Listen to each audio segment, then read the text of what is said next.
আপুনি চাই আছে দা নিউজ প্লাস এই মুহূৰ্তত এটা ভাল খবৰ দিব বিচাৰিছো ৰাজ্যবাসীৰ বাবে এটা ভাল খবৰ দিব বিচাৰিছো এই মুহূৰ্তত এটা ভাল খবৰ আমি প্ৰথমে উল্লেখ কৰিছো এটা ভাল খবৰ দিব বিচাৰিছো খবৰটো আমি আপোনালোকক জনাম ৰাজ্যবাসীৰ বাবে অসমৰ 3 কোটি 30 লাখ জনতাৰ বাবে আটাইতকৈ গুৰুত্বপূৰ্ণ খবৰটো এই মুহূৰ্তৰ আটাইতকৈ ভাল খবৰটো আমি আপোনালোকক জনাব বিচাৰিছো অসমত বন্ধ হ'ব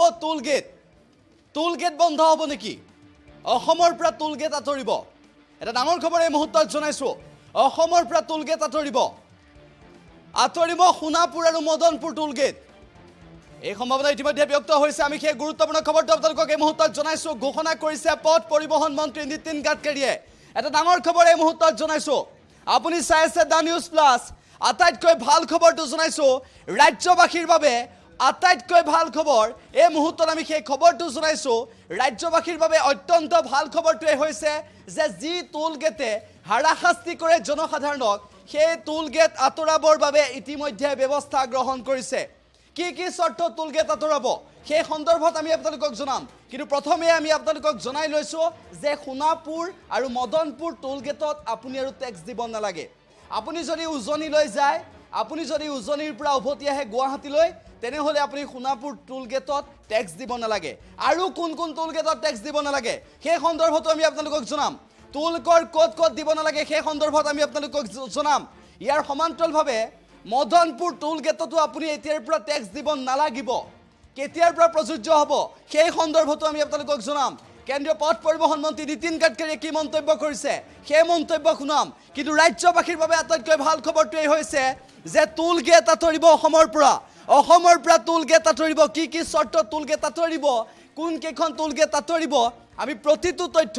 আপোনালোকক জনাবলৈ চেষ্টা কৰিম এই দৃশ্যকেইটা আমি আপোনালোকক দেখুৱাইছো এই দৃশ্যকেইটা যদি আপুনি দেখে তেনেহলে আপোনাৰ মনলৈ ভাৱ আহে আপুনি যদি ব্যক্তিগত বাহন লৈ আহে জোৰ প্ৰায় নহওক আপুনি ব্যক্তিগত বাহন যদি লৈ আহে সেই সময়ছোৱাত আপুনি হাৰাশাস্তিৰ সন্মুখীন হ'বলগীয়া হয় এই দৃশ্যকেইটা ভালদৰে চাওক দৃশ্যকেইটা আমি দেখুৱাইছো এই দৃশ্যকেইটা দেখাৰ পিছত আপোনাৰ পকেটৰ পৰা সেই টুলকৰ দিওঁতে কিমান টকা যায় সেই সন্দৰ্ভত আপুনি হয়তো চিন্তা চৰ্চা কৰি আছে ইতিমধ্যে বহু লোকে হাৰাশাস্তি ভুগিবলগীয়া হৈছে বহু টুলগেটত উত্তপ্ত পৰিস্থিতিৰ সৃষ্টি হোৱাও আপুনি দেখিছে আঁতৰিব টুলগেট ৰাজ্যবাসীৰ বাবে সেই ভাল খবৰটো জনাইছো পুনৰবাৰ আমি গ্ৰাফিক্সৰ জৰিয়তে দিব বিচাৰিছো অসমৰ পৰা আঁতৰিব টুলগেট পুনৰবাৰ সেই ভাল খবৰটো জনাইছো এই মুহূৰ্তত অসমৰ পৰা টুলগেট আঁতৰিব ইতিমধ্যে সোণাপুৰ টুলগেট আঁতৰিব মদনপুৰ টুলগেট আঁতৰিব আমি প্ৰতিটো খবৰ জনাবলৈ চেষ্টা কৰিম কোন টুলগেট আঁতৰিব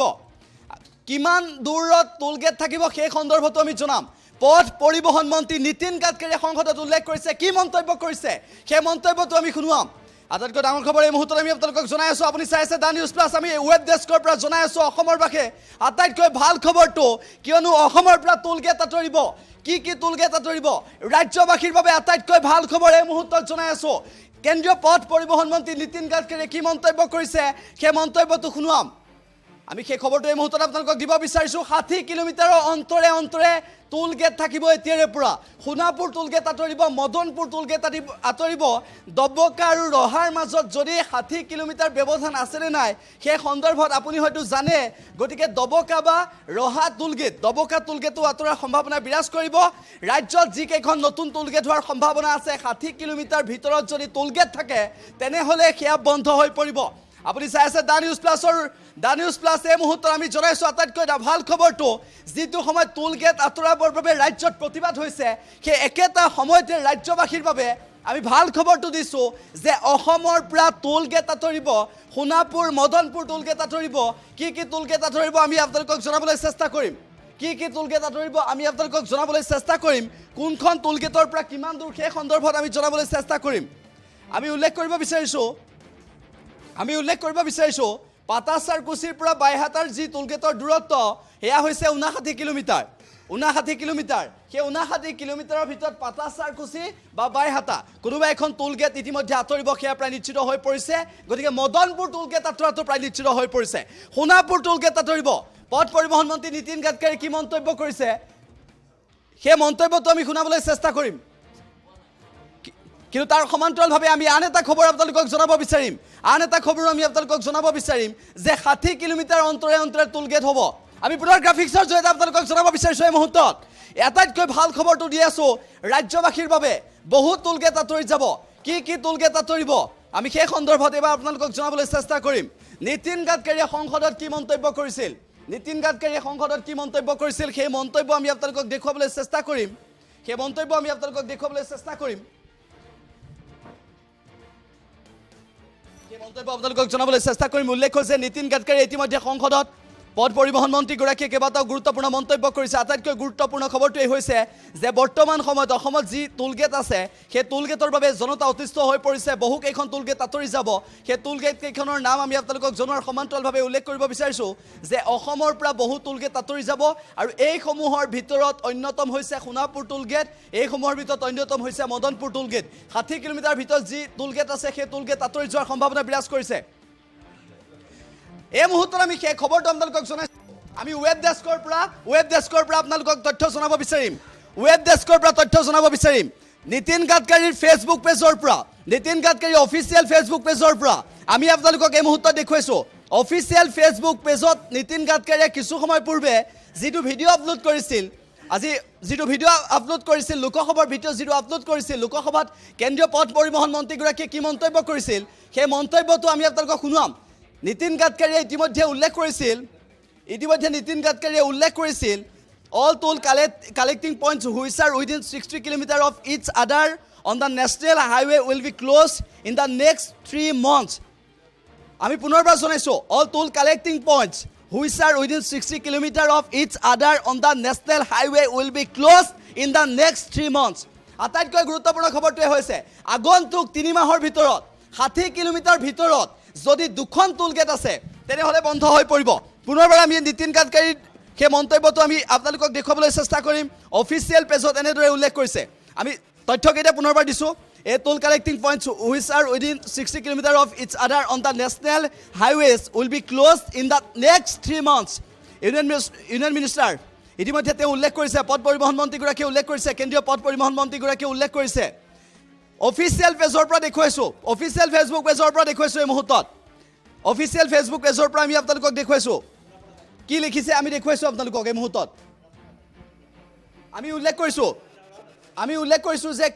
কেইবাখনো টোলগেট আঁতৰাৰ সম্ভাৱনা বিৰাজ কৰিছে কি টোলগেট আঁতৰিব এতিয়ালৈকে স্পষ্ট হোৱা নাই কিন্তু তাৰ সমান্তৰালভাৱে যিবোৰ আশংকা ব্যক্ত হৈছে সেই আশংকাৰ পৰা 60 কিলোমিটাৰ ভিতৰত যদি ৰহা আছে 60 কিলোমিটাৰ ভিতৰত যদি সোণাপুৰ আছে 60 কিলোমিটাৰ ভিতৰত যদি মদনপুৰ আছে 60 কিলোমিটাৰ ভিতৰত যদি পাটাচাৰকুচি আছে আঁতৰিব ইয়াৰ সমান্তৰালভাৱে যি কেইখন নতুন হ'ব সেই নতুন কেইখনৰো নাথাকিব যদিহে 60 কিলোমিটাৰ ভিতৰত থাকে আমি সেই খবৰটো আপোনালোকক এই মুহূৰ্তত জনাইছোঁ কেন্দ্ৰীয় পথ পৰিবহন মন্ত্ৰীগৰাকীয়ে ইতিমধ্যে কি উল্লেখ কৰিছিল অফিচিয়েল ফেচবুক পেজৰ জৰিয়তে তেওঁ উল্লেখ কৰিছিল আমি সেই তথ্য আপোনালোকক দিবলৈ চেষ্টা কৰিছোঁ ইয়াৰ সমান্তৰালভাৱে মাজুলীৰ দলঙক লৈও আজি লোকসভাত কেন্দ্ৰীয় পথ পৰিবহন মন্ত্ৰীগৰাকীয়ে কেইবাটাও মন্তব্য কৰিছিল সেয়াও আমি আপোনালোকক জনাবলৈ চেষ্টা কৰিম কিছু সময়ৰ পিছত কিন্তু আটাইতকৈ গুৰুত্বপূৰ্ণ খবৰটো হৈছে যে অসমৰ পৰা টোলগেট আঁতৰিব কেইবাখনো সেয়া প্ৰায় নিশ্চিত হৈ পৰিছে গতিকে ৰাজ্যবাসীৰ বাবে ভাল খবৰ যদিহে আগন্তুক 3 মাহৰ ভিতৰত এই টোলগেট কেইখন আঁতৰি নাযায়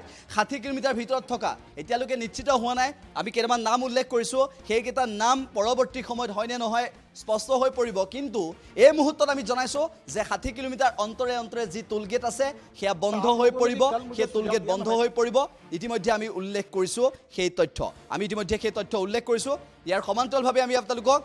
মন্তব্যটো শুনাব বিচাৰিছোঁ